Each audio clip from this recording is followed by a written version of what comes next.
Russia Ukraine के ऊपर America ने काफी ले दे की है। इंडिया प्रेसिडेंसी जो होस्ट कर रहा है उसका एक एडवांटेज ये है कि you get to structure the agenda. इस हद तक के इंडिया ने यूक्रेन वॉर का लफ्ज ही इस्तेमाल नहीं किया, लेकिन ये इंडिया का इंटरेस्ट नहीं है कि अमेरिका को नंबर 1 रखे। इंडिया क्यों चाहेगा?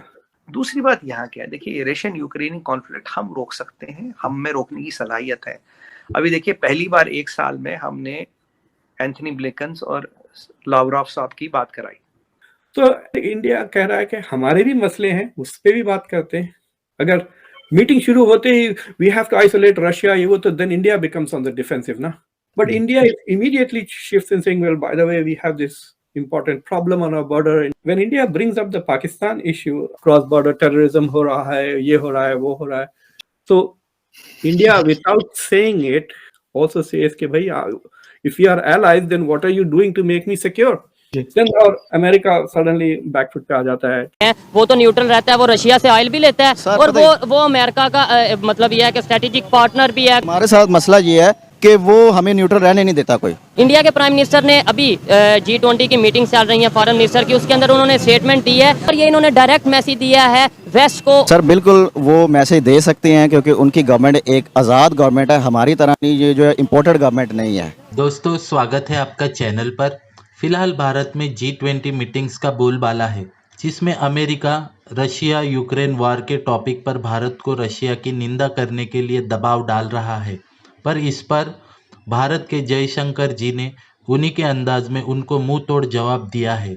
इस पर पाकिस्तान मीडिया भारत की हिम्मत देखकर हड़बड़ा गया है। तो आइए देखते हैं पाकिस्तान मीडिया की इस लेटेस्ट वीडियो को। धन्यवाद। डॉक्टर साहब, G20 एक बहुत इंपॉर्टेंट फोरम है। अभी न्यू दिल्ली में रशिया यूक्रेन के ऊपर अमेरिका ने काफी ले दे की है। तो डू यू थिंक कि जो फोरम इंडिया उसको होस्ट कर रहा है, तो अमेरिका को या रशिया को यह हासिल है कि उसके ऊपर इस तरह की चीजें करे, या ये नॉर्मल है? देखिए इंडिया प्रेसिडेंसी जो होस्ट कर रहा है उसका एक एडवांटेज ये है कि you get to structure the meetings और सबसे importantly you structure the agenda. और मुझे लगता है कि अगर आप देखें कि फाइनेंस मिनिस्टर्स का जो मीटिंग हुआ था उस पे तो India tried very hard to keep Ukraine out of it. इस हद तक के इंडिया ने यूक्रेन वॉर का लफ्ज ही इस्तेमाल नहीं किया। तो इंडिया के जो एजेंडा प्रेफरेंसेस है वो साफ क्लियर हैं कि it was not Ukraine Russia war. To some extent जो फाइनेंस मिनिस्टर की इवेंट थी उस पे they were able to make some progress on other issue, लेकिन जो फॉरेन मिनिस्टर्स की जो समिट है उसमें तो वो अवॉइड ही नहीं कर सकते थे क्योंकि we are focusing on the agenda of Russia Ukraine. उसमें तो बस यही वेस्ट का एजेंडा था कि to go and use G20 to put more sanctions on Russia. यही एजेंडा रहा है। What was also interesting is के आपने वो गाना सुना, कहीं पे निगाहें कहीं पे निशाना? बिल्कुल सुना। चाइना को टारगेट कर रहे थे वर्बली, बट इशारा इंडिया की तरफ भी था ऑन रशिया सपोर्ट, जिस तरह वो चाइना को धमकियां दे रहे हैं ना। But because they see India as ally and plus India is an ally against China, तो वो चाह रहे हैं कि India should also get the signal. So but India is still not very committed. India wants to keep it broader. ये India का interest नहीं है कि अमेरिका को नंबर 1 रखे। इंडिया क्यों चाहेगा? India is talking about a polycentric world, multi polar world. ये सारे कोड वर्ड्स है to a world without America's domination.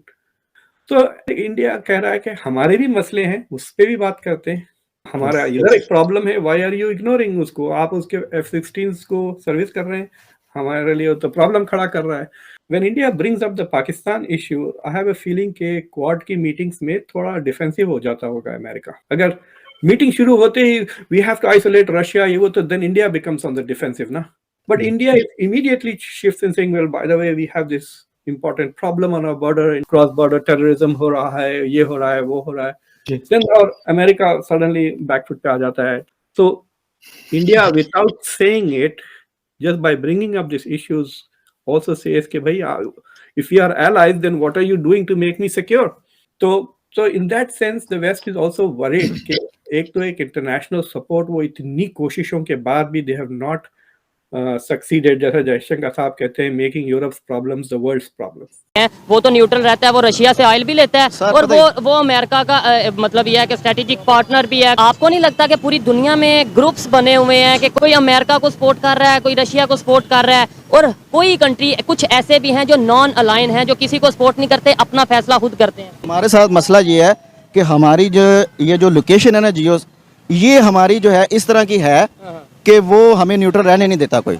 अच्छा, नहीं, साथ इंडिया की बात करते हैं, इंडिया भी हमारे बिल्कुल साथ नेबर में है, वो तो न्यूट्रल रहता है, वो रशिया से ऑयल भी लेता है सर, और पता वो अमेरिका का मतलब यह है कि स्ट्रेटेजिक पार्टनर भी है, वो तो नहीं। अभी रिसेंटली देख लें, हमने हमारे जो ex prime minister Imran Khan साहब हैं, उन्होंने एक फैसला किया कि हम रशिया के साथ जो है ताल्लुकात को बेहतर करेंगे। ठीक है, लेकिन आप देख लें कि उस प्राइम मिनिस्टर के साथ क्या किया, उसको रातों रात निकाल के बाहर मारी उन्होंने। आपने ये बोला ना कि इस टाइम हमारी कंडीशन ऐसी है कि हम नहीं न्यूट्रल रह सकते। इंडिया के प्राइम मिनिस्टर ने अभी G20 की मीटिंग चल रही है फॉरेन मिनिस्टर की, उसके अंदर उन्होंने स्टेटमेंट दी है कि हमें ये जो ग्रुप्स हैं इनसे बाहर निकलना होगा, और ये इन्होंने डायरेक्ट मैसेज दिया है वेस्ट को। सर बिल्कुल वो मैसेज दे सकते हैं, क्योंकि उनकी गवर्नमेंट एक आज़ाद गवर्नमेंट है, हमारी तरह नहीं, ये जो है इम्पोर्टेड गवर्नमेंट नहीं है। हमारा मसला ये है, अब हम कुछ ऐसी बात करेंगे वो वीगो डाला फटाफट आ जाएगा हमें उठाने के लिए। सर, इंडिया की तरफ से अक्सर ये भी कहा जाता है, बल्कि आपके प्राइम मिनिस्टर नरेंद्र मोदी जी ने भी कहा कि रशिया और जो यूक्रेन की वॉर के लिए भी उन्होंने कहा कि जी हम इनमें बीच में सुलह करा सकते हैं। तो आपके ख्याल से ये पॉसिबल है? और अगर ये पॉसिबल है तो सबसे पहले तो आप लोगों को अपने और चाइना के बीच के क्लैशेस खत्म कर लेने चाहिए ना सर। देखिए, रशिया यूक्रेन में एक फंडामेंटल डिफरेंस है। चाइना और हमारे में कोई गोलीबारी नहीं हो रही, कोई बंदूकें नहीं चल रही, लोग नहीं मर रहे, आर्मी उन्होंने लगाई, हमने लगाई, बात खत्म। वो हटेंगे, हम भी हट जाएंगे। अब रशिया यूक्रेन की बात करें, वहां लोग मर रहे हैं, वहां तबाही हो रही है, वहां जाने जा रही है, फर्क है। दूसरी बात यहाँ क्या है, देखिए रशियन यूक्रेनी कॉन्फ्लिक्ट हम रोक सकते हैं। अभी देखिए, पहली बार एक साल में हमने एंथनी ब्लिंकन और लावरोव साहब की बात कराई।